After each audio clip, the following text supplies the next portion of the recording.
নমস্কার, ভাস্কর চক্রবর্তী বলছি ওম ERP take থেকে। আজকে জাস্ট লাস্ট 24 আওয়ার্সের মধ্যে যে অ্যামেজিং ঘটনা ঘটেছে রিগার্ডিং প্লেসমেন্ট, সেটা আমি বলতে এসেছি। আমি বহুবার এর আগে বলে এসেছি একটা কথা, যে কন্টিনিউয়াসলি আমাদের কানের সামনে যে একটা কথা হ্যামারিং হয়, এর আগে বিভিন্ন লেভেল থেকে হয়েছে, সিনিয়র পার্সন যারা থাকে তারা করে এসছে কি না, এসএপিতে প্লেসমেন্ট পেতে গেলে এক্সপিরিয়েন্স লাগে। আমি বরাবর এর এগেনস্টে কথা বলে এসেছি।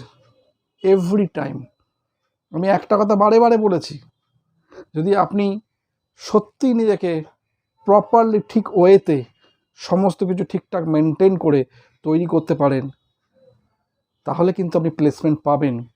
মেবি এটা একটু সময় ব্যাপার হতে পারে, সাপেক্ষ ব্যাপার হতে পারে, বাট পাবেনই।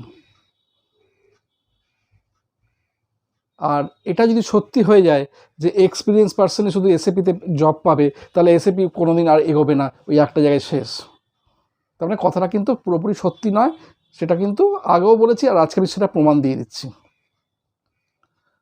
গতকাল রাত্রিবেলা আমার এক স্টুডেন্টের একটা ইন্টারভিউ ছিল, এবং পিওরলি এসএপি কনসাল্টিং লেভেলে, বাট ফ্রেশার লেভেলে, দিল্লির একটি কোম্পানি। প্রায় 45 মিনিট তার ইন্টারভিউ চলে। এবং ফ্রেন্ডস, সত্যি কথা বলতে কি, আজকেই আপনাকে আমি বলছি, যে সমস্ত কোয়েশ্চেন্স করেছে তারা খুব স্ট্যান্ডার্ড মোডে, খুব ইজি মোডে তারা কোয়েশ্চেন্স করেছে। একই কোয়েশ্চেন্সকে যে ডিফারেন্ট ওয়েতে যে ঘুরিয়ে ফিরিয়ে করা যায়, বিভিন্ন রকমভাবে ভাবনা চিন্তা যদি আপনি বাড়ান তাহলে হয়, সেই জিনিসটা আমি যেমন ইন্টারভিউ প্রিপারেশনে বারে বারে বলার চেষ্টা করেছি, ঠিক সেই জিনিসটাই কালকে ওখানে করেছে।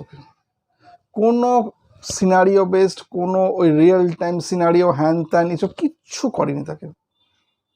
এবং কালকে রাত্রিবেলায় আমাকে স্টুডেন্ট ফোন করে বলছে যে স্যার, আমি এটা আমার ফার্স্ট ইন্টারভিউ দিলাম, এখনও পর্যন্ত আমার প্রিপারেশান যে জায়গায় আছে, আমাকে আরও অনেকটা প্রিপারেশান করতে হবে। তো আমি অ্যারাউন্ড 75% সাকসেস। তাহলে সে যদি আজকে এখনও পর্যন্ত পিওরলি ইন্টারভিউ প্রিপারেশান না করে 75% সাকসেস, এবং সেটা যে প্রথম ইন্টারভিউতে, কতটা তার কাছে একটা অ্যামেজিং ব্যাপার হয়ে যাচ্ছে। এবং হয়তো সে আজকে বা কালকের মধ্যে বা নেক্সট উইকের ফার্স্ট উইকের মধ্যে হয়তো সে ওখান থেকে অফারও পেয়ে যাবে, যেটা আমার কাছে আপাতত খবর আছে। তো ফ্রেন্ডস, আমি একটা কথা বলুন, বারে বারে বলছি, আপনারা যে এই যে বাজে জিনিসের ধারণায় রয়েছে, নিজেদের change of thinking, change of matter, যেটা বারবার করে বলছে, আপনার থিঙ্কিং প্রসেসটাকে চেঞ্জ করুন। সেই জায়গাটা না করে আপনারা কী করছেন, আপনারা একটা সবসময় সিকিওর জোন খুলছেন, যে আপনারা সামাও একটা টাকা ইনভেস্ট করবেন, আমাদের জবটা পশ্চিমবঙ্গে চাই, আমাদের জবটা কলকাতার মধ্যে চাই, আমাদের এই টাকার স্যালারি চাই। বাট আমি কিন্তু এই মুহূর্তে কিছু আইদার যারা করছে দুটো ক্লাস, তারা কিছুই করছে না, বা যারা হয়তো কোনো কারণে একটা মোটামুটি একটা মিডিওকার লেভেলে জব করছে, তারা এই মুহূর্তে স্যালারি পাচ্ছে। আমি যদি এখন, তারা ঠিক যেন অ্যাজ ইফ যেন কোনো জায়গায় টাকাটাকে খাটানোর মতোভাবে প্ল্যান করছে, তারা কিন্তু এডুকেশনটাকে নিচ্ছে না। তারা ভাবছে আমি এই টাকাটা ইনভেস্ট করছি ফর সামহাউ 6 মান্থস পরে যেন ওই জবটা পাই, এবং সেটা কলকাতায় যেন পাই, আমি যেন এই স্যালারি আমার হয়, আমি এখন এই স্যালারি পাচ্ছি, তাহলে আমি কেন ইনভেস্ট করবো? ভাই, আজকে আপনি 18,000 সামথিং যাই কাছে ইনভেস্ট করছেন, আমি একটা কথা, সত্যি কথা খুব খোলাখুলি বলছি, অ্যামাউন্ট বলেই দিলাম এখানে, সেই টাকাটা আপনি আপনার rest of the life invest করে দেখুন কত টাকা আপনি পান। আর আপনি আজকে যদি এই জায়গায় না আসেন, কী পান? একদম ওপেনলি বললাম আমি মিডিয়ার সামনে বসে আজকে, যে এত আপনি কি পেলেন আলটিমেটলি এতে? আমার এইটা কোনো দায়িত্ব নয় যে আপনাকে আমি একদম জোর জবরদস্তি নিয়ে আসবো, কিন্তু আপনি নিজের থিঙ্কিং প্রসেসকে চেঞ্জ করছেন না, অ্যাট দ্য সেম টাইম অন্যকেও চেঞ্জ হতে দিচ্ছেন না, ঠিক আছে? আর তার থেকে যেটা খারাপ কাজ করছেন, নিজের ভবিষ্যৎটাকে নষ্ট করে, যে কোনো একটা প্রতারণামূলক মেসেজের বশবর্তী হয়ে সেখানে গিয়ে আপনি ইনভেস্ট করে বলছেন যে ওরা তো এই দেবে বলেছিল, ওরা এই দেয়নি, তো বরাবরের। তো এইটা ফ্রেন্ডস প্রথম ঘটনা ছিল। আমি প্রত্যেককে বরাবর বলে এসেছি যে আপনারা যারা শিখছেন, ফার্স্ট এন্ট্রি পাওয়াটা খুব ডিফিকাল্ট, ডেফিনেটলি ওপেনিংটা খুব ডিফিকাল্ট, কোনো সন্দেহ নেই, বাট ফার্স্ট ইয়ারটা আরও ডিফিকাল্ট, এখানে খুব স্ট্রাগলিং করতে হয়।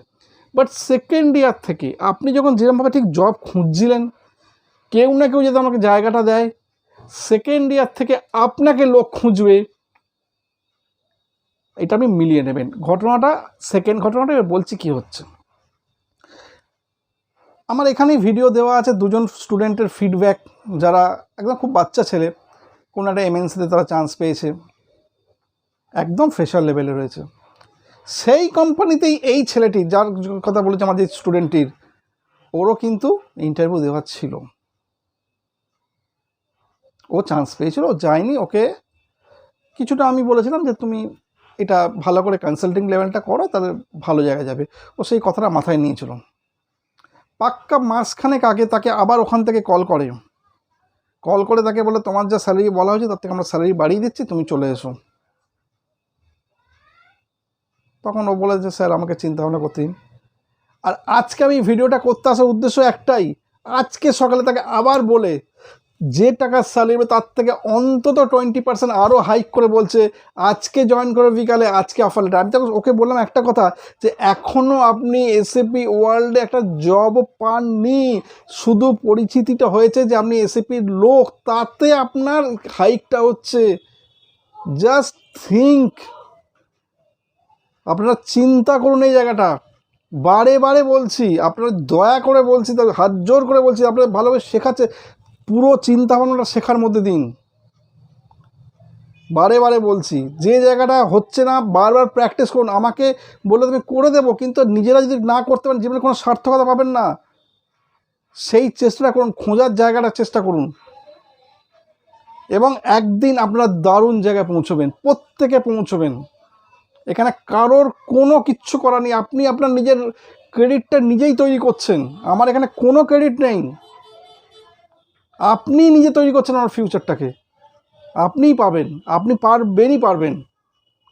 জাস্ট 24 ঘন্টার মধ্যে এই দুটো ঘটনা অ্যামেজার এমনই ঘটনা যে একই পার্সনের যে ক্ষেত্রে হলো।